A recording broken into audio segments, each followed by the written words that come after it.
ধান, নদী, খাল, এই তিনে বরিশাল। এই প্রবাদ থেকেই স্পষ্ট যে উপকূলীয় পটুয়াখালীর প্রান্তিক মানুষের বাণিজ্য, জীবন ও জীবিকা নদীকেন্দ্রিক।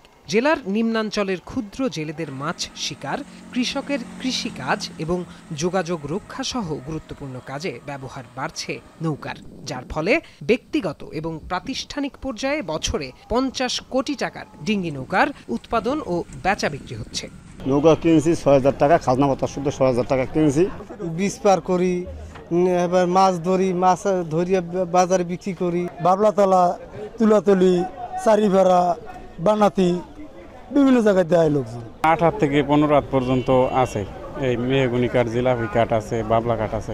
বর্তমানে গ্রামীণ ও শহুরে হাটবাজার উন্নত হচ্ছে, বাড়ছে পরিধি। তবে অস্তিত্ব সংকটে পড়েছে নৌকার মতো ঐতিহ্যবাহী পণ্যের হাট। তাই নৌকার বাজার সম্প্রসারণের দাবি ব্যবসায়ীদের।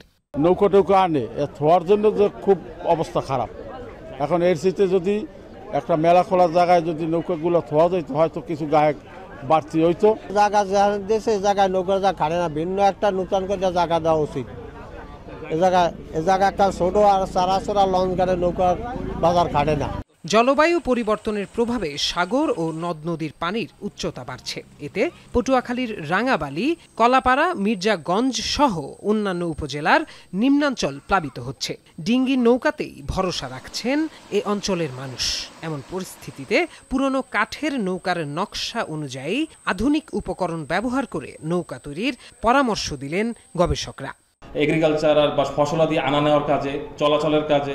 তাই এখন এটার প্রভাব আরো বাড়ার কারণে আসলে এখানে দরকার হচ্ছে কি এই ডিঙ্গি নৌকাকে আরো আধুনিকায়ন করা। নৌকা বাজারজাত করা, নৌকা বানানো অথবা নৌকা বানানোর যে কারিগরি ব্যবস্থাপনা আছে এটার জন্য প্রশিক্ষণ দেওয়া যেতে পারে। সেজন্য সংশ্লিষ্ট কর্তৃপক্ষ ভেবে দেখতে পারেন এবং আমরা মনে করি এই আবহমান কালের যে প্রতীক নৌকা, এই নৌকাকে আমরা যাতে মানুষ বেশি ব্যবহার করতে পারে।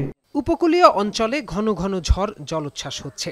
দরিদ্র মানুষ ক্রমেই ঝুঁকছে নৌকা কেন্দ্রিক জীবিকা নির্বাহের দিকে। প্রান্তিক জনগোষ্ঠীর এই বাহনটি সময় উপযোগী করে নির্মাণ এবং সহজলভ্যতা নিশ্চিতে সংশ্লিষ্টদের কার্যকর পদক্ষেপ গ্রহণের দাবি বিশেষজ্ঞদের। এখন পটুয়াখালী।